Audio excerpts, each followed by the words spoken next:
On va se le dire, un vol de drone qui se passe bien, ça commence pas au moment où on décolle. Non, non. Ça commence bien avant ça, avec une étape cruciale, une étape non négociable qui fait toute la différence entre un amateur et un pilote qui sait ce qu'il fait, c'est la vérification pré-vol. C'est vraiment la base de tout et on va décortiquer ça ensemble. Cette phrase-là, c'est pas une suggestion, c'est pas un conseil. C'est la règle numéro 1. C'est carrément une loi fondamentale pour la sécurité. C'est la première chose à faire pour être certain que l'équipement est en ordre et que le pilote, lui aussi, est prêt à voler. Bon, c'est bien beau tout ça, mais on commence par où concrètement? Comment on fait pour être sûr de ne rien oublier? Eh bien, la réponse, c'est qu'il faut être méthodique. On commence par ce qu'on peut voir et toucher, l'intégrité physique de la machine. Premier point, à l'ordre du jour, la structure. Et attention, détail super important, toute cette première étape se fait avec le drone complètement éteint. Pas de batterie dedans, rien. On veut vraiment juste vérifier la carrosserie avant même de penser à y envoyer du courant. Donc, on prend le drone dans nos mains, on regarde la coque, on déplie les bras, on inspecte le train d'atterrissage, on cherche activement le moindre petit défaut. Faut pas oublier qu'une petite craque qui a l'air de rien au sol, avec les vibrations en vol, ça peut devenir une rupture complète. Chaque petit point sur cette liste-là a sa raison d'être. Une vis lousse, ça peut créer des vibrations qui vont rendre le drone instable. Des prises d'air bloquées, c'est la surchauffe garantie pour l'électronique. Et pour les drones pliables, le clic qui confirme que les bras sont bien barrés, c'est non négociable.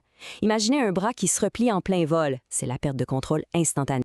La conclusion de cette première étape, elle est simple. Il n'y a pas de zone grise. Le moindre dommage, le plus petit doute, et la décision est facile à prendre. Le drone reste par terre. C'est notre premier filet de sécurité et le plus important. OK, la structure est solide. On passe maintenant à ce qui fait voler la machine, les hélices et les moteurs. On peut voir ça comme les muscles du drone. Leur état doit être absolument parfait. Ici, l'inspection se fait au toucher. On passe le doigt sur chaque hélice, une par une. On les plie, mais juste un tout petit peu pour voir s'il n'y a pas une fissure cachée. Ensuite, toujours avec le drone éteint, on fait tourner chaque moteur avec les doigts. Ça doit être doux, fluide, sans aucun point qui accroche. Il faut bien comprendre qu'un petit éclat, même minime, sur une hélice, ça crée un déséquilibre. Puis à des milliers de tours par minute, ces déséquilibres-là génèrent des vibrations qui peuvent abîmer les moteurs ou même faire casser l'hélice en plein vol. C'est pour ça qu'on vérifie aussi qu'elles sont bien vissées dans le bon sens. C'est une petite routine qui peut tout changer. C'est aussi simple que ça. Il n'y a aucune discussion, aucune négociation possible là-dessus. Une hélice, ça se remplace en quelques secondes. Essayer de voler avec une hélice maganée, c'est juste prendre un risque immense pour absolument rien. Pour les moteurs, le test est simple. Ça doit tourner librement. Si on sent la moindre résistance, un peu comme un grain de sable, ou si on entend un petit bruit bizarre, c'est un drapeau rouge. Ça peut vouloir dire qu'il y a un débris dedans ou qu'un roulement est fini. Évidemment, le moteur doit être propre et bien solide sur son bras. On s'attaque maintenant à la source de vie au cœur du drone, sa batterie. C'est une des causes de panne les plus fréquentes, alors son inspection, c'est pas une option, c'est une obligation.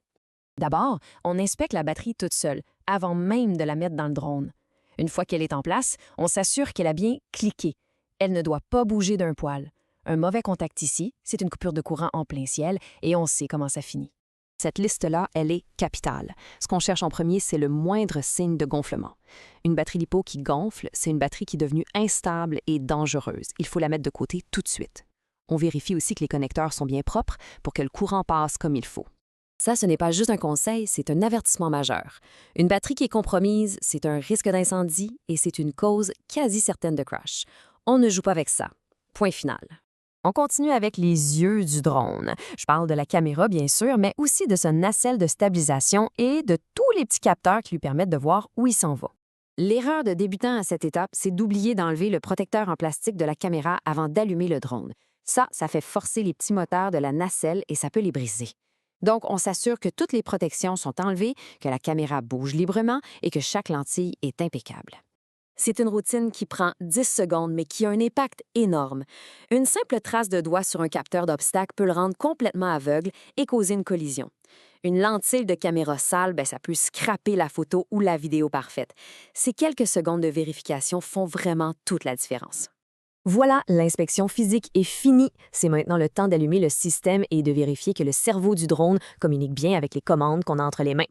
On commence par le matériel. La télécommande doit être en bon état. Les manettes doivent bouger de façon fluide, sans accrocher. Ensuite, on se concentre sur l'écran. C'est notre tableau de bord, c'est lui qui va nous dire si le drone se sent bien.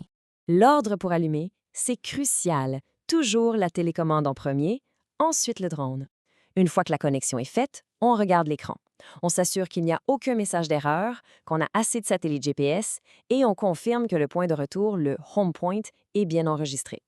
Et surtout, on vérifie que l'altitude de retour est plus élevée que n'importe quel obstacle aux alentours. On a fait le tour. La structure, la propulsion, la batterie, les capteurs, les systèmes, tout a été vérifié. On arrive maintenant au moment de vérité, la décision finale. Est-ce qu'on vole ou on ne vole pas? C'est le go ou no go? Si à n'importe quel moment pendant cette vérification, il y a une petite voix dans notre tête qui a dit ça c'est bizarre. Ou si on a le moindre doute sur une pièce, un bruit, n'importe quoi, alors la décision elle est déjà prise. Et voilà la conclusion, la règle d'or qui est plus importante que tout le reste.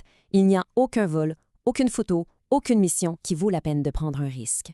La marque d'un vrai pilote, ce n'est pas juste de savoir comment voler, c'est surtout de savoir quand il ne faut pas voler. Et cette compétence-là, ça s'appelle le jugement. Et un bon jugement, ça commence toujours par une vérification impeccable.